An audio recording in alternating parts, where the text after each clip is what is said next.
Bonsoir Guillaume Fard.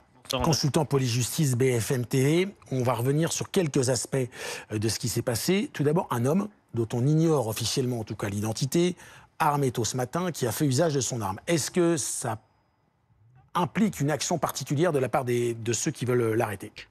Ils savent évidemment qu'il est dangereux quand vous commettez un meurtre de sang-froid, parce que c'est cela, tirer à 2 reprises sur le thorax de quelqu'un, c'est un meurtre de sang-froid. Et vous êtes dangereux. Donc ça rajoute de la dangerosité à l'opération de recherche.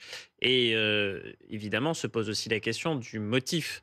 Parce que si vous tirez de sang-froid sur quelqu'un au petit matin qui vous empêche de quitter les lieux d'un accident, est-ce que vous le faites parce que vous êtes sous l'empire de l'alcool et que donc vous ne voulez pas que, parce qu'il y a un accident de la circulation, les forces de l'ordre arrivant, elles vous interpellent, puis réalisent un prélèvement sanguin, puis mettent en lumière que vous avez conduit ivre et vous voyez toute la séquence judiciaire qui en découle, ou pire, vous êtes quelqu'un de recherché.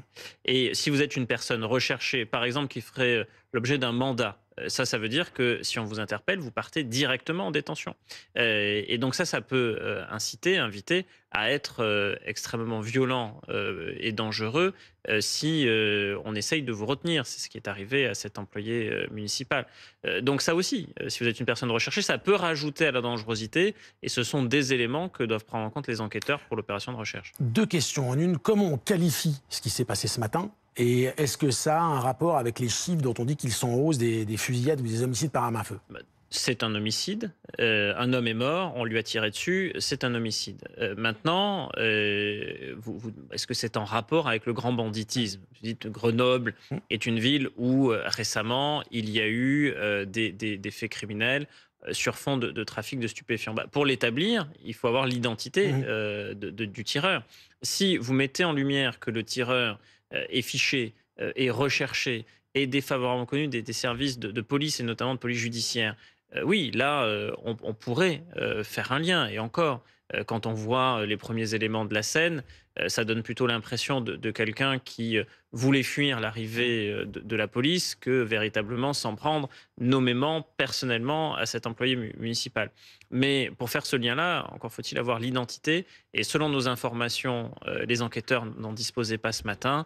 Maintenant, il est possible que l'enquête leur permette très rapidement de l'obtenir. Est-ce qu'on en sait plus sur l'arme qui a été utilisée et est-ce que ça peut donner des informations justement sur le profil du tireur? C'est une arme de poing, et si ça peut donner des informations, c'est que la balistique parle. C'est-à-dire que vous récupérez normalement des étuis, vous pouvez récupérer des balles et les analyser. L'analyse peut faire un lien avec l'emploi de cette arme dans des affaires criminelles antérieures. Si tel est le cas, oui, ça peut donner une orientation aux investigations, mais ça fait évidemment partie des relevés en police technique et scientifique.